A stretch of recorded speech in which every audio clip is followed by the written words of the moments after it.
One for the money, two for the show, three to get you ready, four to go, and we are going. Where are we going? We're going to the back of the Detroit Lions as they went to Arrowhead on Thursday night and turned it from Arrowhead Stadium to Lions Field. Willie Epteen Jr., this is a show enough divided / the SBMG Super Show. And I am telling you guys right now that I am very, very happy about what I saw on Thursday night. We're going to get to all that here in just a second. Brian, Tisha, Rachel, what's up with y'all? How y'all doing? Good. How you doing? I am doing fantastic. Tisha, how are you doing? How are you doing? I am well. Uh-huh. Don't do that. Don't do that. Don't do that. We can see right through it all. You got your motorcycle bandana hat on, and I see what it is. What is that? Is that the Cardinals? No, it's the Razorbacks. I'm giving the Chiefs a week off. We're just gonna. Oh, you're giving the Chiefs a week back. off. I'm thinking of some things. I'm thinking that if the Chiefs would have won, it would be a whole totally different setup. But anyway, we're gonna get to that here in just a second. I'll tell you right now, we gotta go and get this thing. Y'all already know what it is. Let's go get it. Come on, y'all. Let's go. Right about now, you're about to be possessed by the sounds.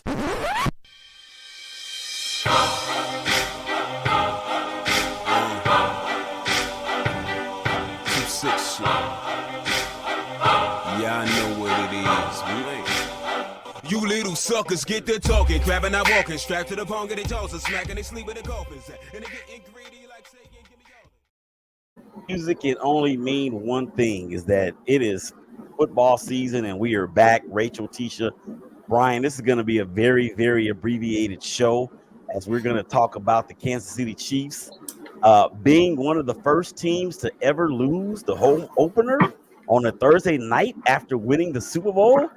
Rachel, it happened. I'm gonna tell you. I'm gonna ask you like Hakeem asked the Pops on Coming to America. Did you happen to see professional football contests last night? I did, and it was a very good contest as well. Very close, but it was a great football game for the Lions and for the Chiefs. Well, who do you think it was greater for? Do you think it was greater for the Chiefs, or do you think it was greater for the Lions? I think it was greater for the Lions. Obviously, they were the ones that pulled out the W, so it definitely was greater for the Lions to go into a place that's very hard to play on Geha Field. So they went in there and went in Arrowhead and got it done against the Super Bowl champs. So that's a shocker. It's an upset, but they didn't let Kansas City or that environment intimidate them, and they got it done. Brian, did you happen to see professional football contest on television last night? I sure did. Watched every bit of that. Watched every bit of it. Do you remember who won the game? I do. Unfortunately, it was the Lions here. But I got to give it to the Chiefs, even with all them drops, with the porous defense that I saw, on the field for some of the game. They held it close. It was still close. They gave it all they could with 5-6 drops, I think. And Mahomes was off. I don't think he threw very well. And some of the passes weren't even close. Some of them should have been intercepted. So, it was a tough first game for Kansas City. The absence of Travis Kelce, Tisha. You have a cat that's named after that dude. How was Kelce last night after the game? Not well. Let's just say not well. It's upsetting. It just was upsetting. The camaraderie was just everything was off. and did not turn out well at all. I'm sure he was super, super, super mad, which he would never really show, but you would have to be. I got a question for Tisha, if that's okay. Yeah, of course. All right, Tisha's gonna lead the show in targets. Let's go. Tisha, was pretty much the fan base. Everybody thought that the Chiefs were going to beat the Lions. Was that pretty much the feeling around? Are you in Kansas City or no? I'm very close. Okay. I'm in Arkansas, but just a couple hours away. Okay. I mean, I'll be frank with it. Yes, definitely thought that was going to be the case. Also, I know that they're a team to reckon with. They've rebuilt, they've relearned, they've, brought on talent. Like, I'll say this frankly, I honestly wanted the Lions to have a good year. I just didn't want it to start with us, but it did. So, Any questions from Brian to Tisha? I don't have any questions for her. I just want to say that I did pick the Lions to go to the NFC Championship game, and this is one big way to get there, one big start. I'd also like to say that I think if Kelsey plays, that even though the Lions played well, I think they win that game because there's not near as many drops. Because he's probably going to get 20 receptions a game. Looking how those receivers looked last night. He is the breadbasket. Like, Mm-hmm. Let's go. Well, he wasn't there, and I don't care. And I'm sure the Lions don't care that he wasn't there. The Chiefs don't care that he was there. They could not run the ball. The offensive line for the Kansas City Chiefs looked very, very porous. Aiden Hutchinson, shout out to the University of Michigan, #GoBlue. What up, Rachel? He seemed to be in the hip pocket of Patrick Mahomes II all night long. And Kadarius Toney, dude, you may have a wanted poster for yourself on the post office walls all throughout the city of Kansas City, because the amount of drops that you did, the amount of drops that you had, and one of them which turned into a pick six by a rookie. Yo, what's up with that? Kadarius Toney was supposed to be that dude, Tisha. I know. Oh, trust me. I know. Willie, also the last drop he had could have put him in field goal range to win the game too. So it wasn't just that one drop at the beginning with the interception. I mean, that hurt, but yeah, it was bad. Very badly timed drops for him. I will say this about Kansas City, and then Rachel, I know you got to bounce up out of here soon. But then I'm gonna come to you. I will say this about the Chiefs, though. Their D line without Chris Jones didn't look that bad. They did not look that bad at all. Rachel, your thoughts? I think so too. They disrupted a lot. They were able to block a couple of passes as well. So Jared Goff, I don't necessarily think he had the best passing night per se. He got some passes off when it counted, and was able to connect with some receivers. But I think that, they were coming after him, and there were some times where I was a little scared for him. So I think the defensive line, got at him. And Kansas City didn't have any sacks. I'm sorry. Yeah, no. Was it Detroit that didn't have any sacks against Kansas City? I don't think they had Detroit didn't have any sacks. Yeah, Detroit didn't have any sacks. They put pressure on him all night long, but they never actually recorded a sack on him. Okay. And sometimes not getting a sack, I would trade having 4 sacks and not touching a quarterback as opposed to knocking him down or getting to him and getting consistent pressure on him with just 4 and not having a sack. I'll take that all day long. Tisha, you wanted to say something? I really don't want to say something, but I will. I think that, honestly, I think Rachel kind of hit it on the head. Our defense was decent. Also, most of it wasn't there. Or it was there. It was in the stands. They played a better game and they won. So, I mean, it is what it is. It's football. And there were a lot of Detroit fans there that would to me was There was. startling. There was a ton. Yes. And I'm gonna tell you this. I picked Detroit to win this game. I'm gonna be 100% honest with y'all. I did not expect them to win. I really didn't. And I think I ain't gonna say I think. I know that I was picking with my head or my heart and not my head because I hate them. And for the first, I can say right now that the Las Vegas Raiders are in first place in the AFC West.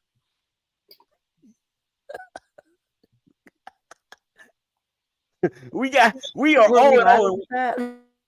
are 0-0 and we have a better record than the Chiefs.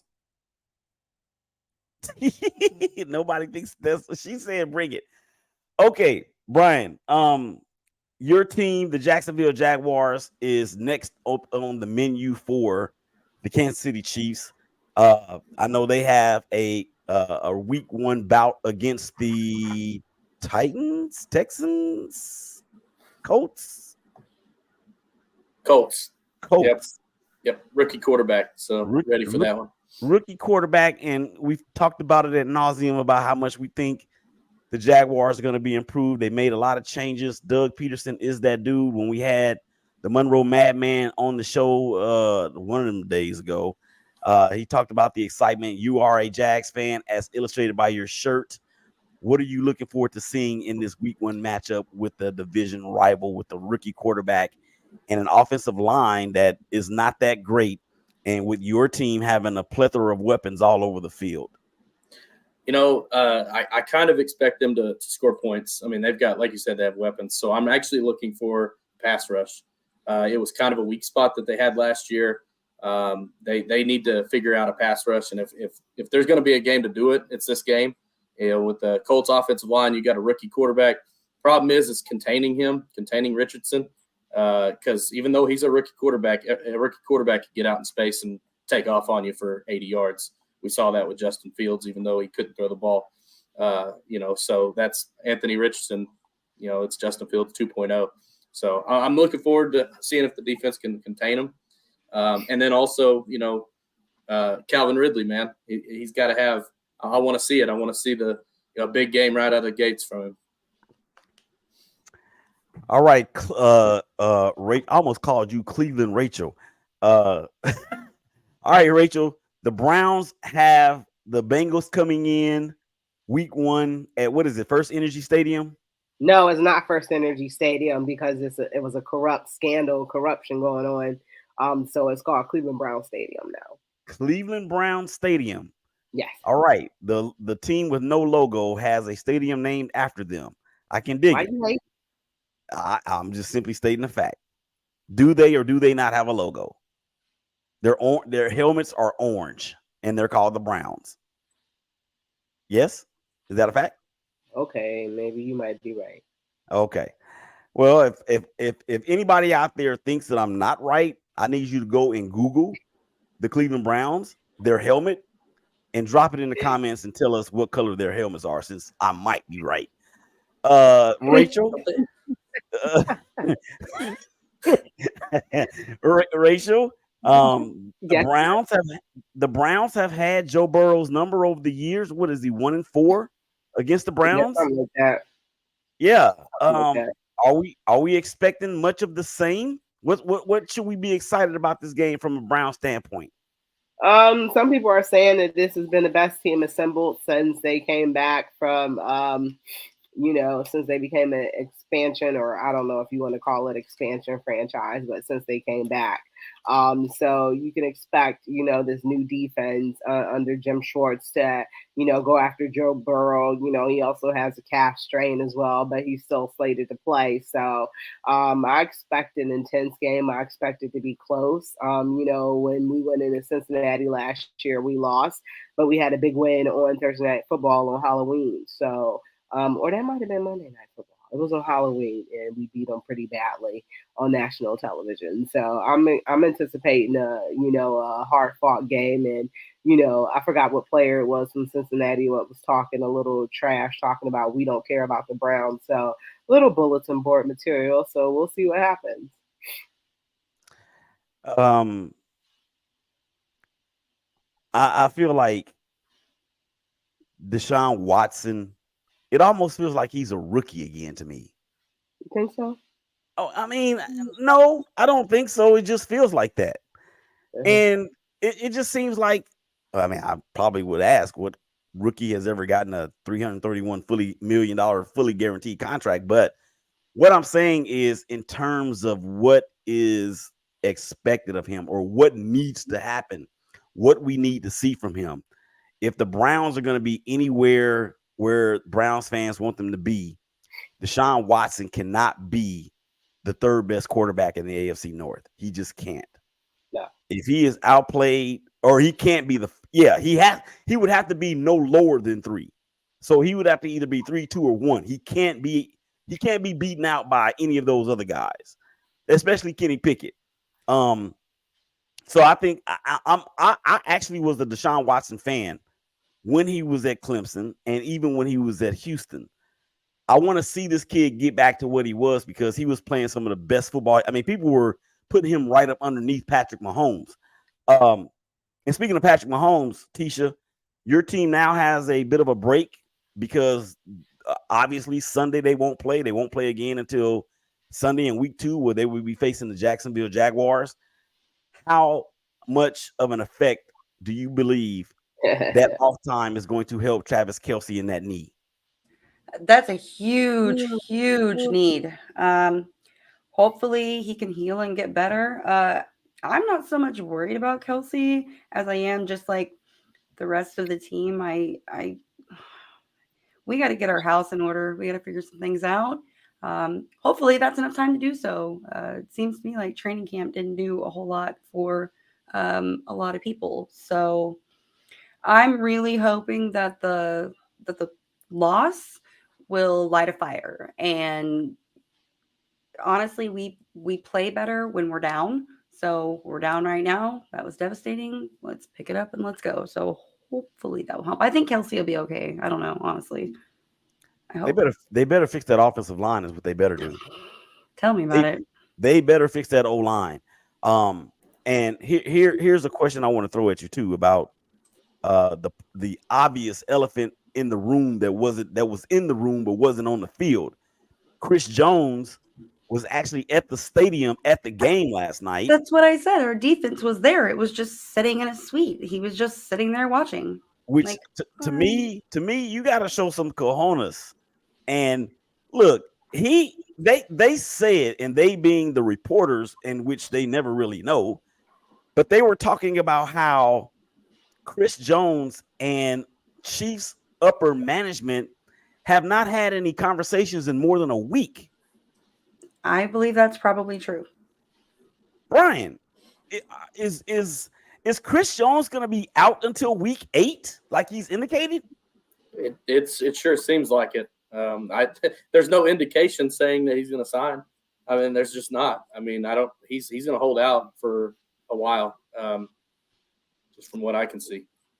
And looking at the landscape of contracts, I mean, Nick Bosa just got the bag. He just got the bag. And one could argue that Chris Jones means more to his team than Nick Bosa means to the 49ers. Because Chris Jones rushes the passers from the interior, which means he actually is 2 players in one. Not saying that Nick Bosa can't do that, but he's a natural edge rusher. So if because he's got to be looking at and be like, yo, y'all need to come on with the bag, man. What's up with this? I'm a better player, even if I'm not a better player, and I'm just using this as an argument's sake. Even if I'm not a better player than Nick Bosa, I mean more to you than Nick means to the 49ers. I need my money. Give me my money. Give me my money. Okay. Let's get out of here, guys. I'm going to talk about the Raiders for about 3.5 seconds. I have a question. Sorry. Is it a game in Jacksonville or at an Arrowhead? It's in Jacksonville. Oh, okay. Yeah, we were just at home. Yeah. And by the way, to add to that, the last time we saw Kansas City, it didn't go so well for us in the playoffs. And so I'm pretty sure that they've got that on the bulletin board ready for that game. So they'll be ready. They'll be ready to go. I would think so. What happens? Strike when you can. Okay, just Get so- them, before yeah, you- get them before while you- they down. Before you talk about the Raiders, real quick. Dan Campbell, real fast. What is he? He's going to be the coach of the year if he continues this way. What's the man thinking going for it inside his own 20 in the NFL? I don't think I've ever seen that. That man is That was crazy. sexy. well, Yeah, that was Staley does it all the time for the Chargers, and he's a moron. Man, It worked. looking ahead, whoa, what happens if the Chiefs start 0-2? Oh my gosh. And they're going to. Oh my. Oh, shots fired. Ooh, I can't wait to after this first weekend we get into a show enough divided with these two, Brian and Tisha. And of course, Rachel will always be welcome whenever she has time to come on. All right, real quick about the Raiders. Who cares? All right, final thoughts. Oh, actually, let's do this. We got some social media comments. But I will say this. I actually reposted on Twitter at Shakeback Media Group. I reposted the comment that I saw on TikTok where somebody said that they picked the Raiders to finish third in the AFC, not the AFC West, the entire conference. So I said, if that happens, I will make myself a cow manure sandwich and eat it live on the air. I'm standing by it. Oh, man. I'm standing by it. That's what my was thing. the bet? Huh? What was the bet? It's not a bet. It's more or less of a proclamation. Somebody who obviously knows something we don't know or don't know jack saying that the Raiders are going to finish in third place in the AFC. Not the AFC West, the entire AFC, like Kansas City, the Jets, then the Raiders, or whatever two teams you want to put above them. I will eat a cow manure sandwich. I will fix it right here on the air. Then I will eat it. And just for everybody to know that it's going to be a real thing, I'm going to have a witness that's going to smell it and make all kinds of faces on camera so you guys know that it's real. I'll drive there just to do that. You do know that making bets hasn't worked out so well for you, right? That's not a bet. This is it's a statement. This is a sure shot that the Raiders will not finish third in the AFC. If they do, I will be the happiest boo-boo eater on the globe. That's what it is. If that happens, somebody's got to record you going out in the pasture and grabbing it. I need to see that. It will all be filmed. I promise you. Why would you bet that of all things? Because it's that far-fetched and crazy. The Raiders are football. Look, the Raiders, I'm expecting the Raiders to win 5 games this year. 5. Did you see what happened last year? Did you see all the double-digit second half leads that we blew? What has happened to make me think that that's going to change? The same coach is there. Yeah, we got Tyree Wilson from Texas Tech, but he ain't a defensive back. And then we got Jimmy Garoppolo as our quarterback. He's not going to even be there for the 5th time that we win this year. He's going to be on the injured list. I'm done. Comments. Here we go. Big George. What's up, man? Excellent contest between Detroit and KC. The Lions sent a message saying that we've arrived. I agree. Hi, Rachel, the first lady of sports. George always checking in, man. George is the man. George, to the panel, the toughest division in the NFL to play in this upcoming season and why? We'll go around that real quick here in just a second. The drop C's by the Chiefs need to be cleaned up big time. The round, what is that? The ROWN. That's a Cleveland thing, I guess. Okay. The Browns have no logo on their helmet, but they use the Brownie elf. Look at the 50-yard line Sunday. They're going to be on TV. It was a model that it'll be on TV because of the Bengals. It was a model that hated that elf, but was brought back to celebrate the founding of this club. Okay, I can get with that. Thank you for the history lesson there, George. All right, real quick. Tisha, the toughest division in the NFL right now. Who is it? I think it's definitely still ours, but what else am I supposed to say? I really do believe so. I really do believe so. We're gonna win. We're not going 1,000,000-0 like somebody else said, but I think I don't know. You got to go through the Chiefs. I think. Come on. Get off your ass and get in this car. Boy, I don't know why you come down here messing with these. Why you come around here messing with these people with that statement? Said what All I right, said. Rachel, where's the toughest division? I'm googling AFC West, but I already know AFC West: Kansas City, Vegas Raiders, Denver Broncos, Los Angeles Chargers. There's your Google. Yeah, I was about to name them without googling, but I just wanted to make sure. I think the toughest division to play in is the AFC North. You got Pittsburgh, you got Baltimore, you got Cincinnati, and you got the Cellar Dweller Browns. But it could be different. Remember in 2020, 3 teams out of the AFC North made the playoffs. So I think our division is definitely the hardest. Brian. I think that the most competitive one's going to be the NFC East, but I think the hardest conference can be the NFC North this year. I think the Lions and the Vikings are 2 top tier teams, they're both going to be in the playoffs. And if you look at the bottom 2 of the other, both conferences, I think the Bears are going to be pretty decent this year. I think Fields takes a step. And then we don't know what Green Bay is going to be like, but I think they'll be better than the Commanders. So I do think it's the NFC North. I am going to say the AFC North because any one of those teams could really win it. But I don't have the passion to say the AFC North like the late, great coach that I'm about to play right now. Here we go. Now, if you want to crown them, then crown their ass. But they are who we thought they were. And we let them off the hook. Rest in peace to Denny Green. That's the end of the show. Let's get up out of here, y'all. For Rachel, for Brian, for what's your name? Oh, the one with the Chiefs fan. What's your name? For Tisha. Can't remember. Y'all stay safe. Y'all hug each other. Y'all love each other. Amen. I promise it's gonna be all right. Be kind. We're gonna holler at y'all again real soon. Peace. We out. Bye.